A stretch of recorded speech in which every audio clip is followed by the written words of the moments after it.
Alright, everybody. So here I am next morning from watching A Quiet Place 2. About to go to work, and I was like, I'm not gonna have time because I'm about to go on vacation. So I'm not gonna have time to film this any other time. So I better film it now. So A Quiet Place 2. I love the first movie. John Krasinski does a great job directing it, and they're so intense. Very silent. But the second one was really, really good. It's almost as intense as the first one. I don't think it is. The first one is still better to me. It's still a very good sequel. It doesn't just like ruin the franchise or anything. It's very well written, very well executed, and it really just brings back all the feels of watching the first one. You're in a theater, the lights start going off, and you're in a quiet place. Everyone's like, unless you're in the theater that we were in, where everyone decided to bring their 5-year-olds. That should be against the law. To bring 5-year-olds into a movie like that, because first off, they just want to talk and cry the whole time. But also, like, it's kind of a scary movie. So then they're screaming and wanting not to be there. And also, we had people that were laughing, just to laugh. It was so annoying. The experience of watching one of these movies in theater is so good. So basically, this one picks up right where the other one left off, and they find someone else is burning a fire like Krasinski was. So they decide they're gonna go get help since they just lost him and she has the baby now. They end up finding I don't know how to pronounce his name. I don't know if it's Killian or Cillian Murphy. They find his character, and he's been like hiding out. He's even got like this little safe thing that you can crawl in and you can talk, but you can't stay in there for very long because there's no oxygen. So that way they're able to communicate. He also lives like wherever he lives. I think he said it's like 3 feet of concrete. So like, and there you're kind of allowed to whisper, which is cool. It's a lot different than the first one because in the first one there's like barely any words spoken at all. And in this one they do kind of talk a lot. So that it kind of takes that away from it.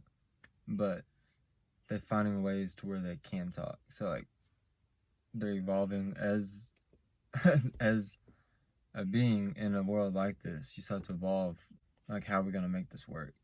Pretty much the story is the girl once again decides to go out on her own. They find out and they send Murphy's character after her. So now Emily Blunt and then the boy and the baby are stuck in his shelter, and Murphy and the girl are out like in the world. They're trying to like find other people, and it's very, very intense. You get to see a whole lot more of the aliens in this one, a whole lot more of the action.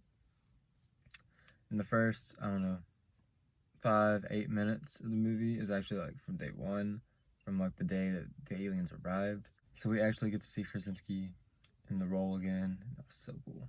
I love that guy. For the very little time John Krasinski's on screen, he just steals the show. And then Emily Blunt is great, so good. And honestly, the whole cast, these are just really well trained actors. The boy has a scene that I'm not gonna say, but it's so intense and believable. Good actors. I don't really know if they're gonna make a third one. I couldn't tell by the way they ended it if that was kind of a cliffhanger for the third one, or if that was like, it kind of sums it up. It's kind of weird, because I know John Krasinski didn't really even want a sequel, but then once they pitched it to him, he's like, oh yeah, that'll work. If they pitch him a good third one, maybe we'll get one, but if not, I'm completely satisfied with it. My recommendation is that you watch A Quiet Place and then watch A Quiet Place 2, because if you haven't seen the first one, I just feel sorry for you because you missed out. But the second one is still very good, very recommendable. I guess one of the other things I'll talk about is like the scariness, like the intenseness. Like I said, I don't know if it was as intense as the first one, or if like maybe it is. It's just like you know what you're getting into the second time around. I jumped a lot. There's a lot of jump scares, I guess. I still jumped.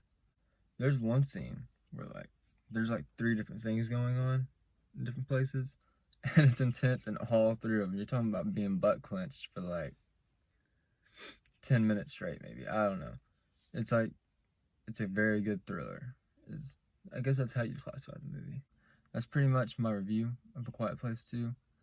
If I missed out on anything, just let me know in the comments. I'll let you know. Comment what you thought about the movie. Hit the like button, subscribe.